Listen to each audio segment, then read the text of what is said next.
시골의사 박경철 씨가 또 멘토링을 하고 있는 것 아니냐라는 또 추정들도 있습니다. 이 여러 가지 라인들의 복합적인 부분이 뭔가 많다는 건 좋은 거예요. 왜냐하면 새가 불어나면 누구나 다 모여들다 보니까 용광로 이 캠프다 이런 얘기로 흔히 포장을 하지 않습니까? 이런 얘기도 있습니다. 그런데 케미가 하나의 색깔로 흩어져 나오질 않는다는 안타까움이 있죠.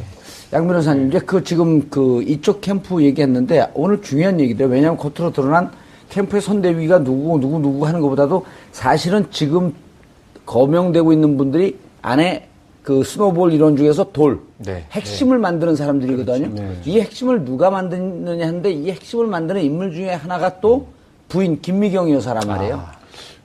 굉장히 들어오기 전에 저도 잘 몰랐던 부분인데.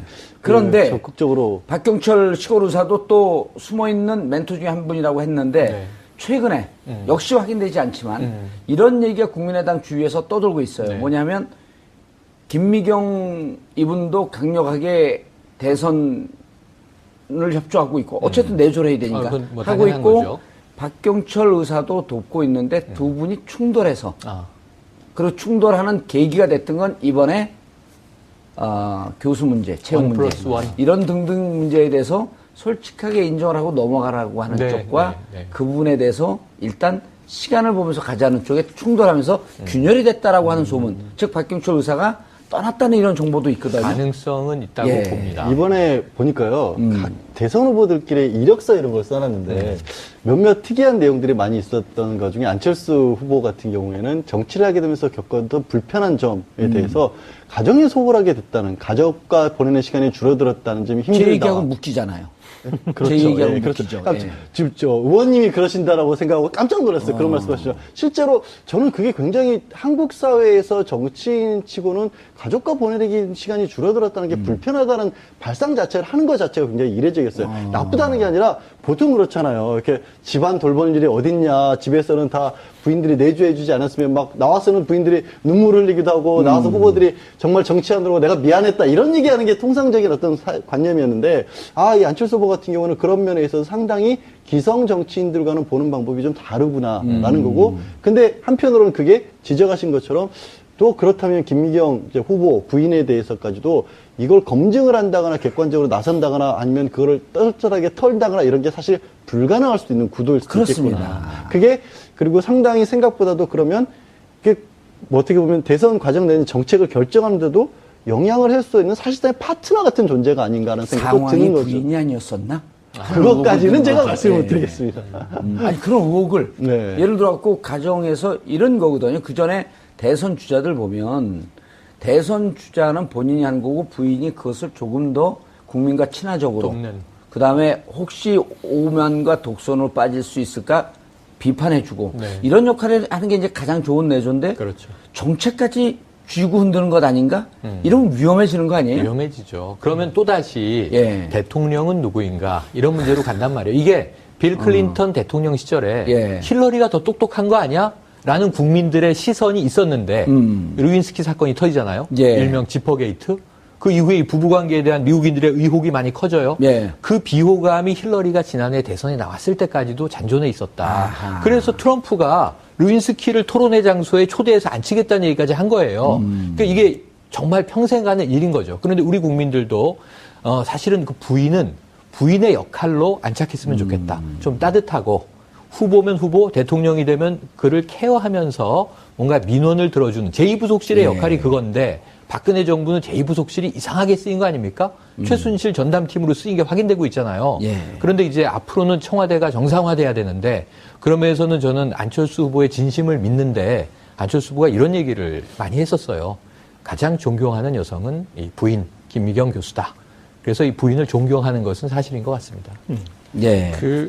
저는 좀 원조 상황 얘기를 지금 이제 이 상황 타이틀을 이렇게 지금 김미경 교수 쪽으로 가는 것 같은데 박지원 의원 얘기를 조금 더 하고 싶은 게 지금 박지원 의원의 그렇게 상황이라는 얘기까지 나온다면 사실은 지금 이렇게 처신해야 될 행동은 분명합니다. 뒤로 물러나야 돼요. 자기가 이렇게 나서서 보여지면 안 되는데 그런데 이분이 나서서 얘기를 하시고 그리고 그 내용도 지역 감정을 조장하는 듯한 그런 발언을 하고 있어요. 그러니까 무리를 일으키고 있는 그런 와중인데 이거를 좀 읽어야 되는 게 제가 생각했을 때는 지금 이 진신 캠프 쪽 특히 뭐 이태규 의원이나 이런 사람들한테 지금 이렇게 호남 중진들이 하는 행위들은 말리는 시누이가 더 미운 그런 지경인 것 같아요. 그러니까 지금 통제가 안 되는 거죠. 그러니까 정치 구단이라는 거 우리가 그 정치를 잘한다는 거냐면 앞을 내다본다는 얘기잖아요. 여기서 앞을 어디까지 내다보는가. 그러니까 이분들은 지금 대선만 보는 게 제가 봤을 때는 아닌 것 같습니다. 바로 내년 지방선거가 있고 그 뒤에 어떤 자기들의 행보가 있는데 안철수 후보를 지금 호남에 가두고 있어요. 그러니까 호남에서 문재인 후보를 이게 뭐 그런 논리겠죠. 그래야지 이제 전국적으로 지지를 받는다. 그런데 지금 이 구도에서 보자면 안철수 후보의 표는 그 집토끼가 아니라 산토끼에서 지금 확장됐지 않습니까? 그렇죠. 그럼 자신의 확장성을 확인하고 그러고 난 다음에 그것에 대해서 호남에서 인정을 받으면 돼요. 이거 보십시오. 저도 이길 수 있습니다. 그러면 호남은 전략적 투표를 해줄 수 있는 공간이거든요. 그런데 오히려 지금 국민의당은 호남당입니다. 그리고 안철수 후보는 호남 후보입니다. 이렇게 가둬버리고 있는 거예요. 이것에 대해서 정치적 이해득실로 따지자면 안철수 후보보다 제가 봤을 때는 그 뒤에 호남 중진들의 향후 정치적 미래를 위해서 이분들이 지금 자기 정치를 하고 있는 거죠. 근데 그게 그 부분도 일리는 있으신데요. 선택의 여지가 또 별로 없으신 것 같아요. 그것도 박지원 대표 입장에서. 그런데 저는 이제 박지원 대표가 정치 구단이라 그런단 말이에요. 그러니까 단이라고 하는 것은 인간사에서 가장 최고의 수준이거든요. 9단, 10단, 10단은 무엇이 이제 완성이기 때문에 9단, 10단이나 쓰는 걸 안 쓰고 9단. 인간의 영역에서 최고의 경지를 9단. 그 다음에 인간과 신의 중간이 도사 아니에요? 그렇죠. 도사도 가만히 있는데 그렇죠. 어디 9단쯤이나 돼갖고 결론은 그거였군요. 아주 굉장히 엄숙하게 말씀을 하셔서 굉장히 근데 제가 이제 일리가 있으시지만 어쩔 수 없다는 부분도 뭐냐면 지금 문재인 후보가 상당 부분 호남에서 문재인 후보와 안철수 후보가 어떻게 보면 이렇게 호각지설을 이룰 정도의 틀을 만들어준 게 박지원 대표고 그랬었죠. 국민의당에 안 들어가려고 하다 마지막에 입당 합류했잖아요. 그게 박지원 대표고 또 실제로 문재인 후보에 대한 어떻게 보면 공격을 했을 때 박지원 대표가 하는 것만큼 잘 먹히는 공격이 없어요. 그랬죠. 같이 오랫동안 있었고 잘 알고 있고 또 박지원 대표가 말씀을 하셔야 호남에 또 상당히 뭐 중장년층들은 귀를 기울여 준단 말이에요. 근데 지금 시점에서 막 떠들고 있는데 여기서 만약에 박지원 대표가 빠져버리게 되면 또 국민의당이 그 공세, 그러니까 민주당이 요즘 이제 굉장히 국민의당에 대해서 역공세를 하지 않습니까? 그거 막아낼 사람이 또 없는 것도 사실이에요. 이게 실제로 지금 그리고 지난 총선에서 사실은 역전의 기억이 있죠. 네. 그리고 그런 방식으로 했는데 분명히 총선에서 역전을 했고 호남에서 압승을 했으니까 이제 그런 기억이 있어서 하는데 또 총선하고 대선은 제가 봤을 때 또 다른 것 같습니다. 그때 호남이 어떤 이게 국민의당도 같이 키워주자라는 이제 그런 생각을 할 어떤 여지가 있었는데 지금은 이제 그렇게 호남에 집중되다 보니까 당장 지난 주말 이번 주 초에 홍준표 후보 지지율이 차곡차곡 올라가고 있습니다. 지금 이제 안정적으로 지난주까지는 10%가 나오지 않았는데 이번에는 거의 모든 이 조사에서 10%가 넘어가고 있고 제가 봤을 때 곧 15% 선까지 넘어가고 있습니다. 이런 목표 안수 아니에요? 네, 그렇죠. 자, 그런데 최영일 평론가님, 이제 문제는 이런 거예요. 저희가 선거 캠프를 분석하고 있지만 사실은 박지원 대표가 움직이고 호남의 중진들이 움직이면서 대구 경북 쪽에서 지지율이 빠지는 방금 고지열 기자도 그 얘기를 한 거거든요. 호남 중진이 움직이면 움직일수록 대구 경북에서 정신 차려보니 호남 정당이었네 하면서 지지율이 빠지고 그리고 또 대구 경북을 하기 위해서 국민의당 이 중진들이 안 움직이면 호남에서 또 지지율이 빠지고 이게 시소 게임처럼 가고 있는 이 곤란한 국면을 어떻게 벗어날 것이냐. 양강구도 우리가 이렇게 얘기했을 때 사실 안철수 후보가 자강론으로 자 문재인과 안철수의 싸움이 될 겁니다라고 이제 예언적인 암시를 했을 때는 양자구도라면 모르겠어요. 근데 지금 다자구도라서 여러 가지 작은 변수들 당선 가능성은 없는데 표를 뺏겼다 줬다 할 수 있는 지금 묘한 변수들이 3개가 있는 거예요. 진보 진영에는 정의당 심상정 후보가 있고 지금 안철수 후보의 뒤에는 유승민, 홍준표가 있는데 유승민은 지금 이게 사퇴하느냐 마느냐 내부 분란이 있을 정도로 미미해요. 요소로서의 역할이. 안 한다고 했죠. 지금 광고도 나오고 이제 쭉 갈 것 같아요. 그 이후에 이제 패전하고 나면 당이 어떻게 갈 것인가. 지금 거기서 이제 김무성 전 대표의 역할이 중요한데 지금은 밀고 가자 분위기로 좀 밀어주고 있는 상황이죠. 그런데 문제는 여기 이제 안철수 후보에 대한 영향력이 미미하니까 유승민 후보는 차치하는데 오늘 2차 스탠딩 토론에서는 또 가장 기대되는 후보는 유승민 후보예요. 그러니까 이제 역할을 한번 보기로 하고 오늘 홍준표 후보는 굉장히 중요한 영향력을 행사하고 있습니다. 안철수 후보에게. 15%가 아까 말씀하신 게 목적을 달성했다 이것은 보전금 다 돌려받는 거, 파산하지 않는 거. 지금 250억 대출받은 상황 아닙니까? 이게 보통 일입니까? 대한민국 정치 대선 품격이 많이 떨어졌어요. 네네, 떨어졌습니다. 보전금 보전받는데. 네. 결국 그러네요. 자, 이제 안타깝긴 합니다만 홍준표 후보의 이 10% 15% 게임은 안철수 후보에겐 저는 이렇게 봐요. 지금 이 양강구도에서 문대안은 5% 이내의 결정이 날 가능성이 있다. 2, 3%의 마지막 순간의 쏠림 현상이 승패를 좌우할 가능성이 있다. 아하. 표차가 그렇게 크지 않을 수도 있다. 왜냐하면 보수 결집이라는 걸 또 무시할 수 없지 않습니까? 결국은 이게 사표 방지 역선택을 할 가능성이 끝까지 있거든요. 저희 어머니를 보면 알 수 있어요. 지금 그래서 손주들이 좀 원하는 후보 찍어주세요. 이렇게 얘기를 하고 있는데. 어머니께서 여론조사 회사 운영하나요? 아, 그렇지 않습니다. 평범한 가정주부신데 어쨌든 나름의 고집이 있으세요.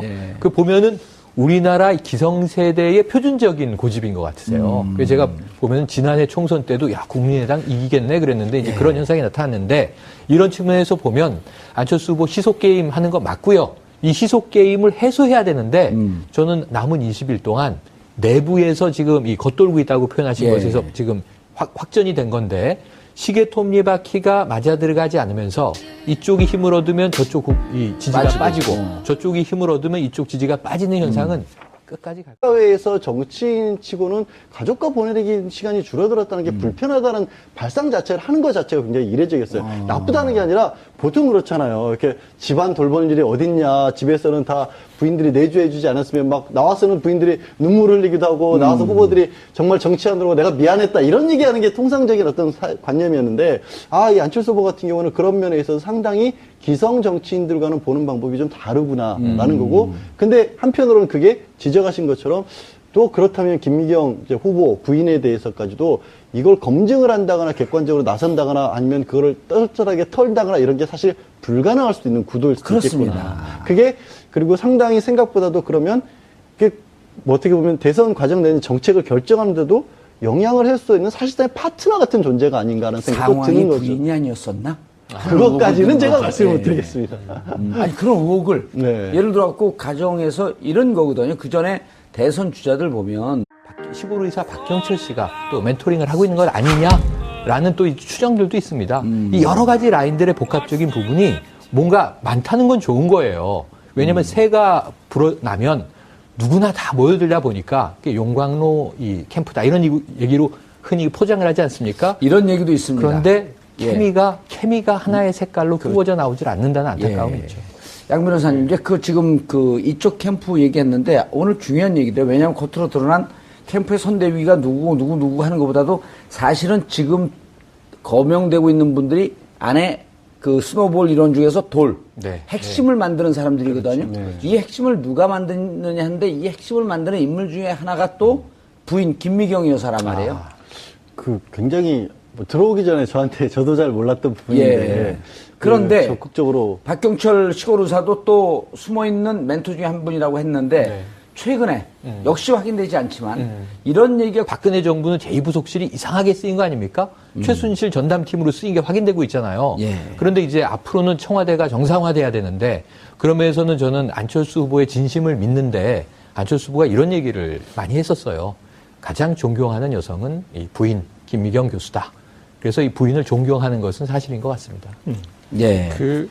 저는 좀 원조 상황 얘기를 지금 이제 이 상황 타이틀을 이렇게 지금 김미경 교수 쪽으로 가는 것 같은데 박지원 의원 얘기를 조금 더 하고 싶은 게 지금 박지원 의원에게 이렇게 상황이라는 얘기까지 나온다면 사실은 지금 이렇게 처신해야 될 행동은 분명합니다. 뒤로 물러나야 돼요. 자기가 이렇게 나서서 보여지면 안 되는데 그런데 이분이 나서서 얘기를 하시고 그리고 그 내용도 지역 감정을 조장하는 듯한 그런 발언을 하고 있어요. 그러니까 무리를 일으키고 있는 그런 와중인데 이거를 좀 읽어야 되는 게 대선 주자는 본인이 한 거고 부인이 그것을 조금 더 국민과 친화적으로 그 다음에 혹시 오만과 독선으로 빠질 수 있을까 비판해주고 네. 이런 역할을 하는 게 이제 가장 좋은 내조인데 그렇죠. 정책까지 쥐고 흔드는 것 아닌가? 이러면 위험해지는 거 아니에요? 위험해지죠. 그러면 또다시 예. 대통령은 누구인가 이런 문제로 간단 말이에요. 이게 빌 클린턴 대통령 시절에 예. 힐러리가 더 똑똑한 거 아니야? 라는 국민들의 시선이 있었는데 루인스키 사건이 터지잖아요. 예. 일명 지퍼게이트. 그 이후에 이 부부관계에 대한 미국인들의 의혹이 많이 커져요. 예. 그 비호감이 힐러리가 지난해 대선에 나왔을 때까지도 잔존해 있었다. 아하. 그래서 트럼프가 루인스키를 토론회 장소에 초대해서 앉히겠다는 얘기까지 한 거예요. 그러니까 이게 정말 평생 가는 일인 거죠. 그런데 우리 국민들도 사실은 그 부인의 역할로 안착했으면 좋겠다. 좀 따뜻하고 후보면 후보, 대통령이 되면 그를 케어하면서 뭔가 민원을 들어주는 제2부속실의 역할이 그건데 국민의당 주위에서 떠돌고 있어요. 네. 뭐냐면 김미경 이분도 강력하게 대선을 협조하고 있고 어쨌든 내조를 해야 되니까 그건 뭐 하고 당연한 있고 거죠. 박경철 의사도 돕고 있는데 두 분이 충돌해서 그리고 충돌하는 계기가 됐던 건 이번에 교수 문제, 채용 문제 1+1. 이런 등등 문제에 대해서 솔직하게 인정을 하고 넘어가라고 하는 네, 쪽과 네. 그 부분에 대해서 일단 시간을 보면서 가자는 쪽에 충돌하면서 균열이 됐다라고 하는 소문. 즉 박경철 의사가 떠났다는 이런 정보도 있거든요. 가능성은 있다고 예. 봅니다. 이번에 보니까요, 각 대선 후보들끼리 이력서 이런 걸 써놨는데, 몇몇 특이한 내용들이 많이 있었던 것 중에 안철수 후보 같은 경우에는 정치를 하게 되면서 겪었던 불편한 점에 대해서 가정에 소홀하게 됐다는, 가족과 보내는 시간이 줄어들었다는 점이 제 힘들다. 얘기하고 묶이잖아요. 그렇죠. 제 얘기하고 예, 묶이죠. 그렇죠. 예. 지금 의원님이 그러신다라고 생각하고 깜짝 놀랐어요. 그런 말씀하시죠. 실제로 저는 그게 굉장히 한국